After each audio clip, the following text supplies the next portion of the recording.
Do you want that new pen day dopamine hit without spending hundreds of dollars on a whole new pen? I found a way to completely transform one of my old Esterbrook's into a brand new writing experience for a fraction of the cost. I can't wait to show you guys how this works, and let's just get into it. So this is my Esterbrook Estie Blue Moon. I love this pen, but I also have the Esterbrook Blue, and you can see how close they are. They both have medium nibs, and so I wanted something different for one of them, and it's going to be my Blue Moon. I love this pen. It writes amazing. It's a very wet writer, but as I said, I wanted something different. So what I did is I went to Penrealm's website, which is done by Kirk Spears. He does custom grind nibs and everything. So in here, I have a new nib for this pen. It cost me about $75, which isn't cheap, but is cheaper. It's about half the price of a new pen. And now I'll still have my medium nib is the other thing. So I can always switch it back or out or whatever.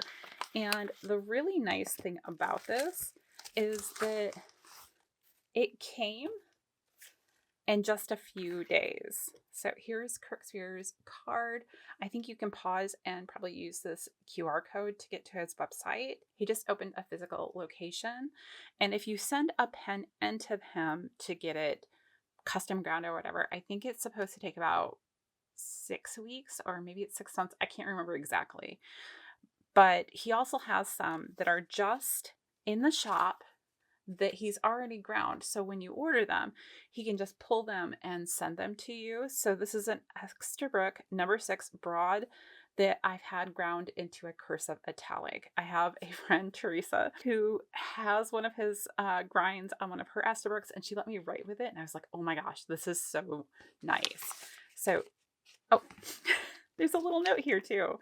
Thank you for ordering this custom nib. Enjoy. But what I was going to say is I ordered it and like 2 days later it had shipped, and like it was here within a week. I was shocked at how fast it came. All packaged really nicely in here. Now with the Esterbrook's, the way that you can swap these out so easily is you can just unscrew this portion. So I'm going to take that out, and you just unscrew here. So it's the whole nib unit. You don't have to worry about, am I aligning things correctly or anything? It's just all right there. So now we can put on our brand new nib. I'm so excited about this. And I can put my other one in that little casing. This is probably one of my favorite things about the Esterbrook's is how easy this process is, because I am really afraid to switch nibs in and out because I'm worried I am going to mess them up in some way. Okay, where are you? Oh, there it goes. I was like, why are you not wanting to turn?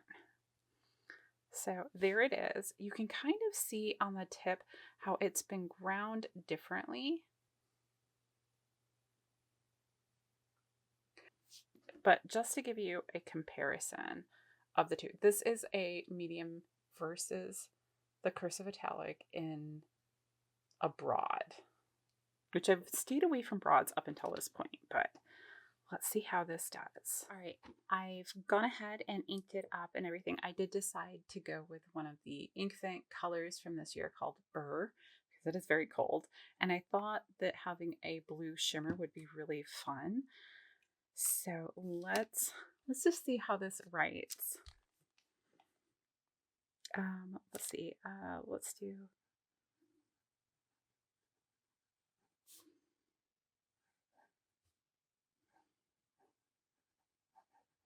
You can really see how wet of a writer it is.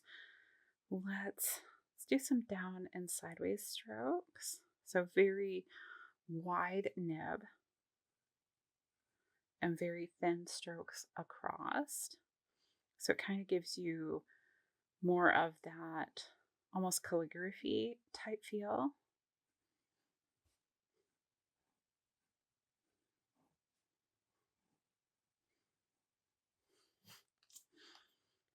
And It is just incredibly smooth.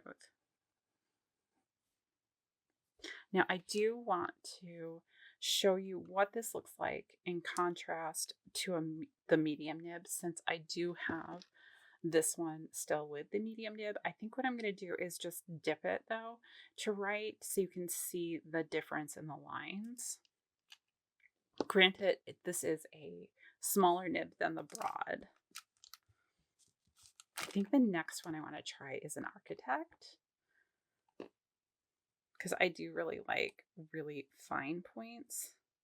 And this will not have probably any of the glitter because I didn't shake it up, but just to give you an idea. Let's do.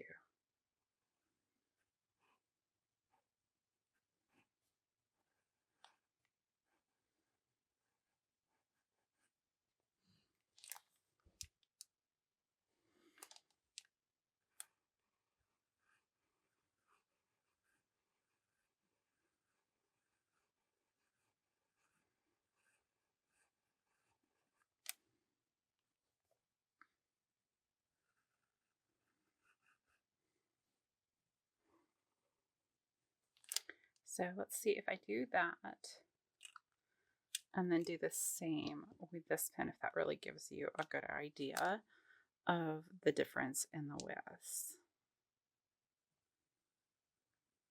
Because I think my cross stroke is even finer than the medium there. And it just, I don't know, it's really fun to write with. It's not quite a stub. I do have a stub inked up. Hold on. Let's grab that over and I can show you what a stub would look like in comparison. If I can find it on my desk. So this is a Benu, so different style of pen, but this does have their 1.1 stub on it. And to give you a contrast here, so you have even more variation in those line widths. Really fun pen. I'm super excited to play with this and just get to know this new nib, but it only cost me $75. You can get nibs from him that are just tuned and smooth. I think for the retail price, it's just if you're doing something in addition, and it depends on that particular pen's nib and all of that. You can also purchase full pens from him and have him do the custom grinds on that pen before you get it, or just tune and smooth it. Anyhow, that's my new Cursive Italic. I think it's really fun. I think it's going to be really great in this pen because I adore this pen, but I just wasn't reaching for it over some of my other pens, and I think this is going to give me a reason to reach for it. So anyhow, that's all I have for today. I hope you guys enjoyed it, and until next time, I'll see you real soon.